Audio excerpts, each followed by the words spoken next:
नमस्कार, देशवा न्यूज देखना शुरू कर चुके हैं आप। मैं हूं आपके साथ थे। आपको बता दूं कि बांकेपुर विधानसभा की थर्ड राउंड जो है उसकी काउंटिंग लगभग सामने आ चुकी है। आपको बता दूं कि अभी तक प्रशांत किशोर सबसे आगे चल रहे हैं। दूसरे नंबर पे है बीजेपी के प्रत्याशी नीरज कुमार सिन्हा और तीसरे नंबर पे है आरजेडी की उम्मीदवार रेखा गुप्ता।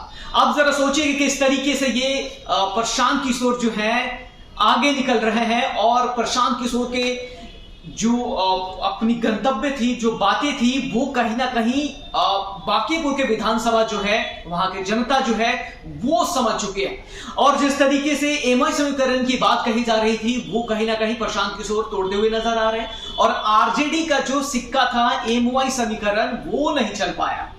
आपको देखकर ये समझ में आ रहा होगा कि जिस तरीके से बांकीपुर विधानसभा उपचुनाव का रिजल्ट सामने आ रहा है, अभी तक तीसरे राउंड की जो काउंटिंग है वो सामने आ चुकी है। आप जरा देखिए कि किस तरीके से तीसरे नंबर पे है रेखा गुप्ता आरजेडी उम्मीदवार, दूसरे नंबर पे है नीरज सिन्हा बीजेपी उम्मीदवार और पहले नंबर पे जो है वो चल रहे हैं जन सुराज के सूत्रधार यानी कि प्रशांत किशोर। आपको बता दूं कि प्रशांत किशोर जिस तरीके से मुद्दा उठाया, उन्होंने बोला था कि अगर मैं गया यानी कि विधानसभा में मुझे जाने का मौका मिला तो मैं बाकी लोगों पे भारी पड़ूंगा, अकेले बाकी जितने भी विधानसभा में सदस्य हैं यानी कि जितने एमएलए हैं सब पे भारी पड़ेंगे। आपको बता दूं कि अभी लगभग 1100 से ज्यादा वोट पे आगे चल रहे हैं। तो इसका देखिए कारण क्या है वो जरा समझने की कोशिश करिए।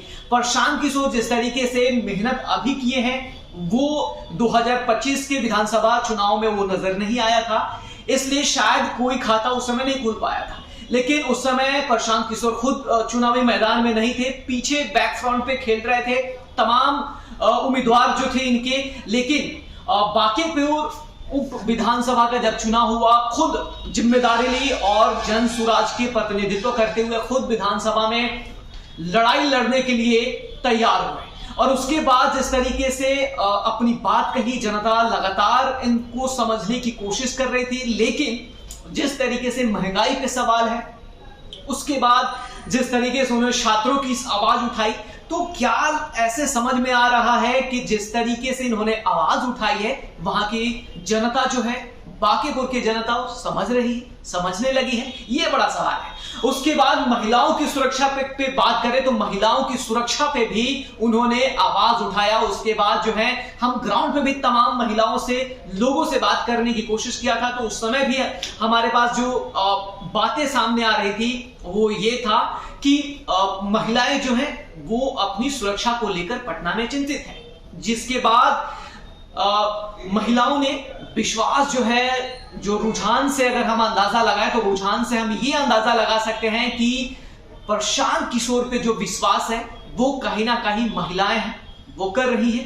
उसके बाद जिस तरीके से ये रुझान सामने आ रहा है वो काफी दिलचस्प रहेगा। हालांकि ये पूरा 31 राउंड का जो है वो चुनावी काउंटिंग होंगे यानी कि 14 टेबल है। इसकी टोटल काउंटिंग लगभग दोपहर के बाद जो है वो क्लियर होगा कि आखिर कौन बनेगा बांकीपुर विधानसभा का विधायक। लेकिन उसके पहले आपको बता दूं कि प्रशांत किशोर जिस तरीके से प्रेस कॉन्फ्रेंस किया, उन्होंने ये भी दावा किया था, आरोप लगाए थे पटना एसएसपी पे कि पटना एसएसपी इनडायरेक्टली जो है बीजेपी को सपोर्ट कर रही है। उसके बाद जो है प्रशांत किशोर ने तमाम जो लोगों से है वो मुलाकात किए थे। लेकिन उनके कुछ ऐसे लोग भी थे जिनको डिटेन करने की, गिरफ्तारी करने की भी बात वो कह रहे थे। लेकिन कहीं ना कहीं जनता जो है उनकी बात समझी। उसके बाद जो है रुझान जो है वो कहीं ना कहीं सामने आ रही है। रुझान जो है बहुत ही क्लियर जा रही है। शुरुआती दौर में प्रशांत किशोर आगे चल रहे थे, सेकेंड राउंड में उसमें भी आगे थे, अभी तक थर्ड राउंड चल रहा है और थर्ड राउंड तक भी लगभग 1150 वोट से प्रशांत किशोर आगे चल रहे हैं। तो इन सभी तमाम मुद्दों पे अगर हम बात करें, जरा समझने की कोशिश करें तो प्रशांत किशोर जिस तरीके से आगे बढ़ रहे हैं, तो इस बात जिस तरीके से उन्होंने खुल के बात किया, जनता के बीच में रहे, मेहनत की, वो जो परिणाम है उसका आज 3 तारीख यानी कि बांकीपुर विधानसभा उपचुनाव का रिजल्ट जो है आज 3 तारीख है, वो क्लियर हो जाएगा। और आज सोमवार भी है, यानी कि सावन का पहला सोमवार। तो देखिए जरा किस तरीके से प्रशांत किशोर, क्या लोग इन पे फिर से विश्वास करेगा, या फिर 1995 की बात अगर बात करें, 1995 के बाद प्रशांत किशोर जो है पहली बार भारतीय जनता पार्टी को टक्कर दे रहे हैं। यानी कि जो लड़ाई है बड़ा दिलचस्प हो चुकी है। 1995 के बाद बीजेपी जो है वहां से कभी नहीं हारी, यानी कि बांकीपुर विधानसभा से कभी नहीं हारी। लगातार नितिन नवीन जो है वो वहां के विधायक रहे, वहां के नेतृत्व करते रहे। उसके पहले उनके पिता थे जो वहां के विधायक बने 1995 में। लेकिन जरा देखिए कि जिस तरीके से राष्ट्रीय जनता दल के अध्यक्ष बनाए गए, उसके बाद जो है एमएलए पद से इस्तीफा दे दिया था। उसके बाद जो है 2026 में उपचुनाव कराए गए। लेकिन उपचुनाव में जिस तरीके से नतीजे आ रहे हैं वो आप तक हम पहुंचाने की लगातार कोशिश कर रहे हैं। तो पल पल की खबरें आप तक पहुंचाने की कोशिश करते रहेगा देशवा न्यूज। बने रहिए देशवा न्यूज के साथ। इस वीडियो के शेयर कर दीजिए, सब्सक्राइब भी करिए और फॉलो भी करिए। शुक्रिया।